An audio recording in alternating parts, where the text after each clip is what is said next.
So, every player starts in Korea in the Battle Cats, but how do you progress past it, and eventually past the Empire of Cats and into the future? Is it even possible to defeat this monster called Bun Bun? The answer is yes, but these achievements require strategy, time, and patience. This video will teach you crucial information, vocabulary, and terminology regarding the Battle Cats. So, guys, are you ready to begin the video? Because I am. Let's get into it. My first talking point are treasures. And treasures are immensely important to the game because they control your unit's stats and they control the enemy's stats. And the more treasures you get, the weaker the enemy becomes and the stronger your units become. So, why are they important and how do you get them? You can get a treasure from beating a stage, and by a chance you can either get an inferior, which gives you a 33% bonus, a normal, which gives you a 67% bonus, or superior, which gives you a 100% bonus. You can get one of those three treasures. And depending on the one you get is the bonus you get. But you need a whole set of treasures in a row to activate the ability. So if you're missing one treasure in a set, you won't get the power up. So make sure to get that one missing treasure. And if you have one or two inferiors or normals here and there, it won't kill you. But in the long run, you're going to want all superiors because that will allow your units to become the strongest they can be. And it will weaken the enemies to a manageable margin of numbers and stats. So by getting the appropriate amount of treasures, you could defeat stages that would have otherwise been nearly or impossible to beat. Next point that I have is efficient and wasteful spending. So efficient spending is noticing the sales, making sure to invest in smart choices, and upgrading cats that are going to help you in the long run and not just raking user rank rewards that won't help you in the long run. You know, user rank rewards are nice, but your primary focus should be upgrading units that are going to carry you through the game and help you out when you need it. And wasteful spending is when you maybe buy something you don't need, maybe like the XP in the store. That's a really good example because the XP in the store is overpriced, and just by progressing you could buy, just by progressing you could prevent yourself from having to buy hundreds, if not thousands, of cat food's worth of XP, which you really don't need to pay that much for. Also, another example of wasteful versus productive spending, a 750 cat food guaranteed 11 draw is much better than a 1500 non-guaranteed 11 draw, and is better because not only is it half the cat food, but you're also guaranteeing yourself an Uber. So if you're going to roll yourself a non-guaranteed 11 draw, at least make sure it's an event like Uberfest, Epicfest, Superfest, something, so you might get some sort of reward or an Uber, or at least have a better chance of it. You won't be kicking yourself if you spend 1500 cat food and you have to bury all of those, all of those non-Ubers. The best units for Empire of Cats and into the future to invest in my opinion, these four will help you through both of these, but Castaway is especially good and into the future because he could freeze alien enemies and you could stack him and he does some damage and he can survive a lethal shot, so that's always useful. And for Empire of Cats and into the future, so these guys are good and into the future, but you could also put them in Empire of Cats, vice versa. They're serviceable in both chapters, Paris Cat, Cameraman, and Bahamut Cat. So when you beat Empire of Cats, you could unlock Bahamut Cat at a 100% chance, and you got to beat the super tough Bun Bun, but trust me guys, it's worth it. Farm those treasures, upgrade your units efficiently and wisely, and you will get there, even if you have to use Cat God a couple times. And for those who don't know who Cat God is, or what he is, Cat God is somebody that you can summon, and he will use special abilities that cost cat food, and he will help your team. You can only use him in Empire of Cats, into the future, Cats in the Cosmos. But outside of that, you can't use them in story stages or anything like that. So make sure to take advantage of him because he could be very helpful. And as somebody in the end game myself, I kind of miss him.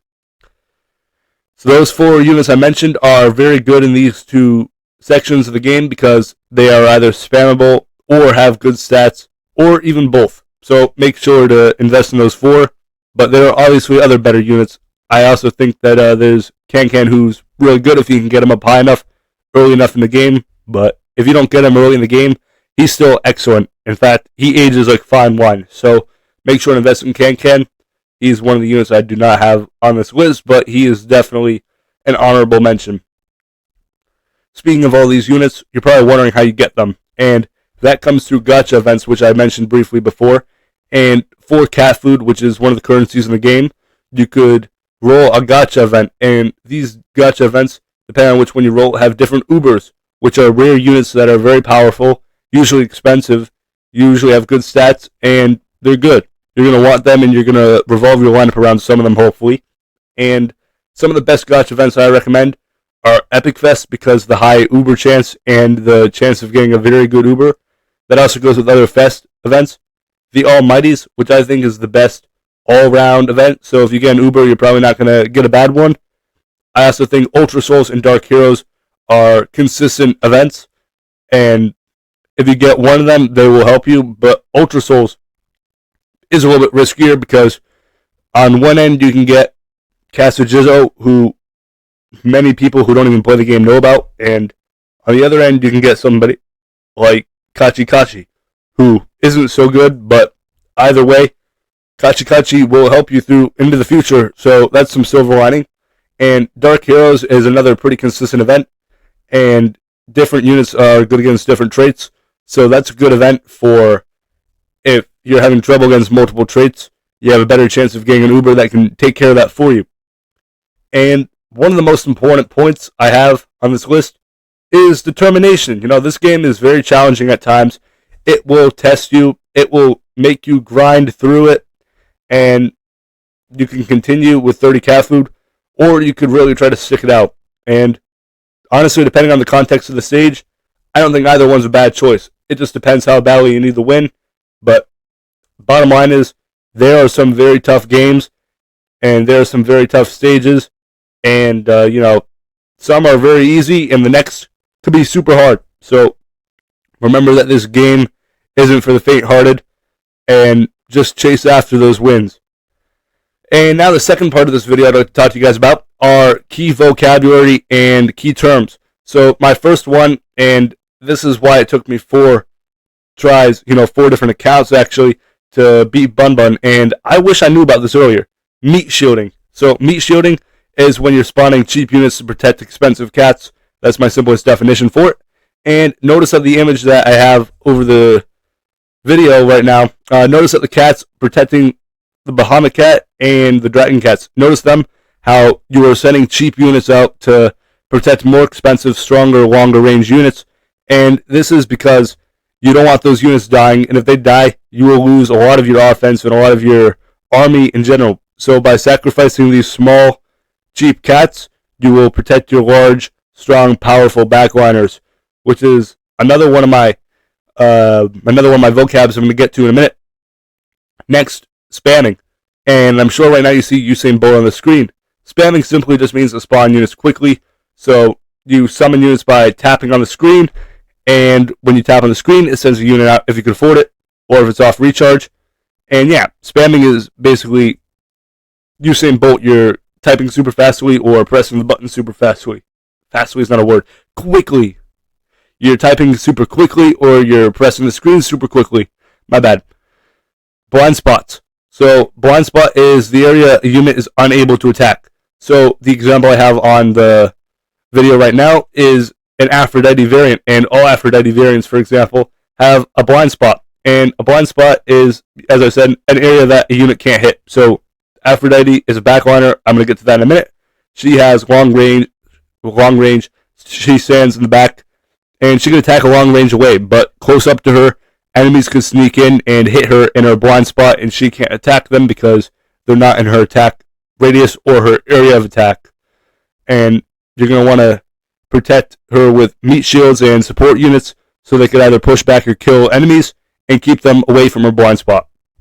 And my last key vocabulary term is backliner.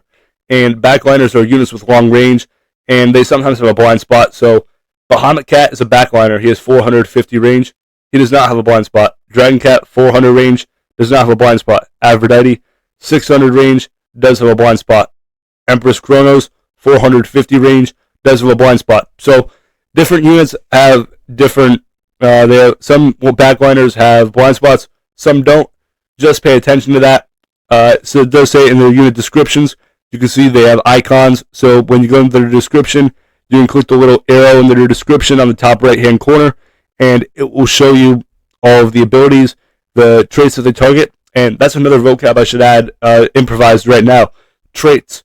So traits are usually they're the color of the enemy or the color of the cats. And blue is alien, red is red, black is black. Trying to think of some. Yellow is alien, white is traitless. So those are some examples. And depending on the trait that your units target, or depending on the trait the enemies have, they might have different abilities or different tangibles or assets. So always pay attention to that. And that brings me to the end of my video, and that's the ending of this. If you guys learned something new and benefited from my part 1 of this guide, make sure to drop a like, subscribe, and turn notifications on so you guys don't miss an upload. And yeah, SpartanCat signing off. See you in the next video, and I'm sure you guys are going to rock through Empire of the Cats and into the future. It's just a matter of time, perseverance, and grit. See you guys in the next one.